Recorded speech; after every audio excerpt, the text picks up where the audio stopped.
Ahoy crew! Welcome to our Bermuda offshore adventure from Antigua via the French island St. Martin to Bermuda. Nearly 1,000 nautical miles of ocean sailing. For this passage, the main weather features to watch out for is the high pressure ridge, which normally lies at 25 north. It's also called the Azores high pressure.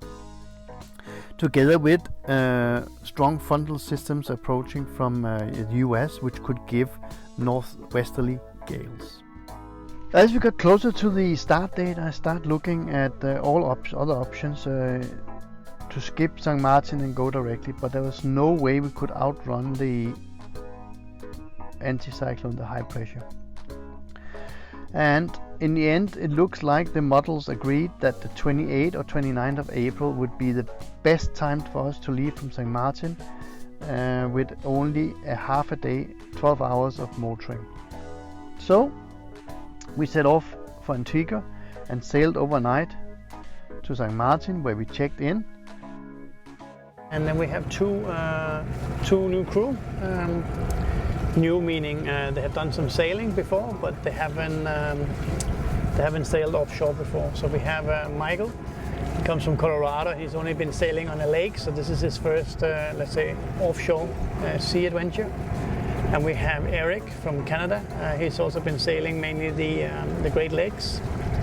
So they're here to get experience in offshore sailing and also, more importantly, offshore planning, how to plan a passage. So this passage has been quite good for that, because we started with trying to find out how to get to Bermuda when there was a high pressure, so anticyclone, which means the very little wind or no wind, and which is not good for a sailing vessel. Sailing vessel needs wind. Yeah, lots of wind we can deal with, and we can make the sail smaller, but there's a limit to how big we can make our sails, and also if there is no wind, then we cannot sail.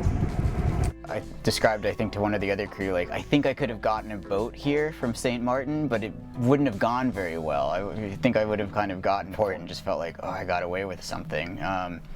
So doing it with Skipper Chris kind of helping you work through the passage planning and showing you where you could make some improvements or things you haven't thought about is a great way to learn, but without having potentially the consequences of making a really big mistake that no one would be there to catch.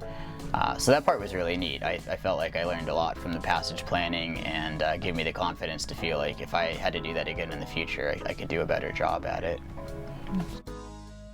In St. Martin, Marigot Bay, we spent the next 2 days getting Saga ready for light weather sailing. That meant putting on the big genoa.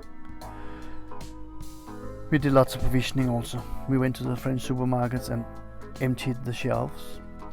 And we had time to explore the fort and the beautiful city of Marigot. All while we were waiting for the wind to come. So we set sail on the 28th of April, and we had a really good run for 5 days. It's day 5 now, doing 160 plus day runs. That means 160 nautical miles in 24 hours. Our record was 173, I think. It's good. And we were, of course, following closely the weather. We download the weather via satellite using Predict Wind and Iridium Go. And the further for weather routing also forecasted that we will get we will catch up with the high pressure just before Bermuda, which is where we are now, 170 nautical miles south of Bermuda, and we are in the doldrums in the high pressure with no wind, which is expecting to last until this evening. I've worked actually in the outdoor programs before, so I'm used to sort of institutionalized safety procedures, right? You need to keep people safe when you're doing activities that are pushing people a little bit. And I always felt like Skipper Chris went above and beyond. In fact, one thing that stands to mind was the night we came into port in Bermuda. We had to motor over to the immigration And it was kind of the first time all of us had touched land, and so of course we all took our life jackets off, and we had a very, very short motor, a few hundred meters over to the anchorage after we left immigration. And I think the whole crew was ready just to motor over there with no life vests, and Skipper Chris reminded us all to go below deck and get our life vests and put them on for the short motor over to the anchorage. So I mean, that's the sort of thing that stands out to me in terms of always thinking about keeping the crew safe.